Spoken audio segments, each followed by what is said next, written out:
Di sebuah pagi yang tenang di Danau Galilea, seorang nelayan bernama Yakobus, putra Zebedeus, berdiri bersama adiknya, Yohanes, sedang memperbaiki jala. Hidup mereka sederhana, hanya diisi oleh pekerjaan, keluarga, dan harapan untuk masa depan yang lebih baik. Mereka tidak pernah membayangkan bahwa pada hari itu, segala yang mereka kenal akan berubah selamanya. Ketika matahari mulai naik, seorang pria berjalan mendekat.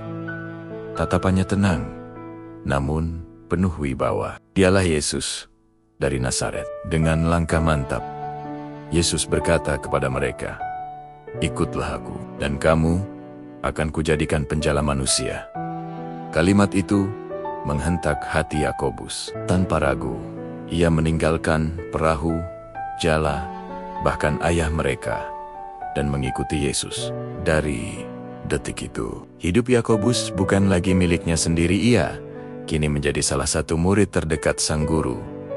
Yakobus bukan hanya seorang murid biasa, ia adalah satu dari 3 murid inti, bersama Petrus dan Yohanes, yang kerap diajak Yesus ke momen-momen paling penting. Ia menyaksikan kebangkitan anak Yairus ketika Yesus memanggil kembali jiwa yang telah pergi. Ia melihat perubahan rupa Yesus di atas gunung, saat wajahnya bersinar seperti matahari dan pakaiannya menjadi putih berkilau. Ia juga ada di sana saat doa Yesus yang penuh tekanan di Getsemani. Ketika sang guru hampir roboh oleh beban dunia, Yakobus melihat sisi manusia dan sisi ilahi Yesus lebih dekat dari siapapun. Hatinya dipenuhi kekaguman dan kasih. Namun ia juga melihat penderitaan yang akan datang. Yesus memberi Yakobus dan Yohanes sebuah julukan yang unik, Boanerges, yang berarti anak-anak guru. Julukan itu muncul karena semangat mereka yang berkobar-kobar, keberanian, dan terkadang sikap yang terlalu tegas. Namun, Yesus tidak menegur mereka. Ia justru melihat potensi di balik semangat itu. Ia membentuk keberanian mereka menjadi kekuatan yang luar biasa bagi kerajaan Allah. Semangat yang dulu meledak-ledak, kini diarahkan untuk sebuah tujuan yang lebih besar, mengubah mereka dari nelayan yang keras menjadi pemimpin yang kuat. Setelah kebangkitan dan kenaikan Yesus ke surga, Yakobus menjadi salah satu pilar utama gereja mula-mula di Yerusalem. Ia tidak lagi hanya seorang pengikut, melainkan seorang pemimpin yang berapi-api. Dengan penuh kuasa, ia berkhotbah, mengajar, dan banyak mukjizat penyembuhan terjadi melalui pelayanannya. Banyak orang bertobat dan menerima iman yang baru. Namun, semakin besar pengaruhnya, semakin besar pula ancaman yang datang dari para pemimpin Yahudi yang merasa terganggu. Nama Yakobus semakin dikenal, bukan hanya di kalangan pengikut Kristus, tetapi juga oleh para penguasa yang memandang iman baru ini sebagai ancaman bagi tatanan mereka. Tahun 44 Masehi, Yerusalem berada dalam ketegangan. Raja Herodes Agrippa I, yang ingin menyenangkan hati orang-orang Yahudi dan memperkuat posisinya, memutuskan untuk menindas gereja yang sedang bertumbuh. Dan untuk memberikan pukulan telak, ia memilih satu nama yang paling berpengaruh, yaitu Yakobus. Penangkapan itu terjadi secara tiba-tiba. Tidak ada kesempatan untuk melarikan diri, tidak ada ruang untuk bersembunyi. Namun, di hadapan ancaman terbesar dalam hidupnya, Yakobus tidak menunjukkan rasa takut sedikit pun. Di dalam penjara yang dingin dan gelap, Yakobus tetap tenang dan bahkan tersenyum. Para penjaga yang mengawasinya merasa heran melihat kedamaian yang terpancar darinya. Ia berkata kepada mereka, "Hidupku sudah kuserahkan kepada Tuhanku sejak aku meninggalkan jala itu di tepi danau." Baginya, ini bukanlah akhir, melainkan puncak dari perjalanannya.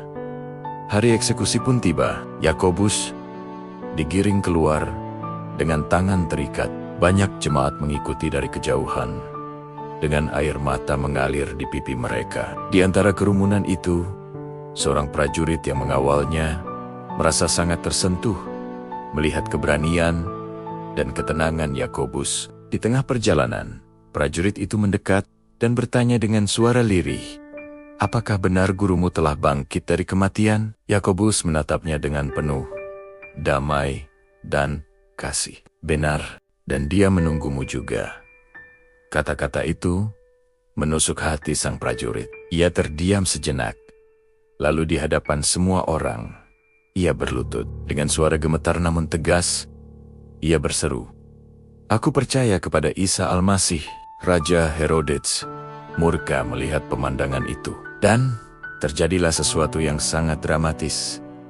Sang prajurit itu dijatuhi hukuman mati bersama Yakobus. Ia menjadi martir baru yang lahir dari kesaksian terakhir sang rasul. Yakobus pun menjadi rasul pertama yang mati syahid. Kepalanya dipenggal dengan pedang. Langit seakan muram pada hari itu. Namun bagi surga, itu adalah hari kemenangan. Yakobus tidak meninggal sebagai nelayan biasa dari Galilea, tetapi sebagai pahlawan iman yang setia sampai akhir. Hidup Yakobus mengajarkan kita bahwa panggilan Tuhan seringkali mengubah seluruh hidup kita, membawa kita keluar dari zona nyaman menuju takdir yang luar biasa.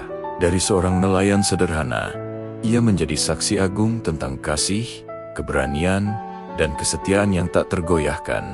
Namanya terukir selamanya dalam sejarah sebagai seorang murid yang tidak pernah mundur dari kebenaran. Bahkan ketika pedang kematian sudah berada di lehernya, kisahnya adalah bukti bahwa kesetiaan hingga akhir adalah kemenangan terbesar. Terima kasih sudah menonton. Jika Anda merasa terinspirasi oleh kisah Yakobus, jangan lupa untuk suka, bagikan, dan subscribe ke channel ini agar tidak ketinggalan kisah-kisah iman lainnya. Sampai jumpa.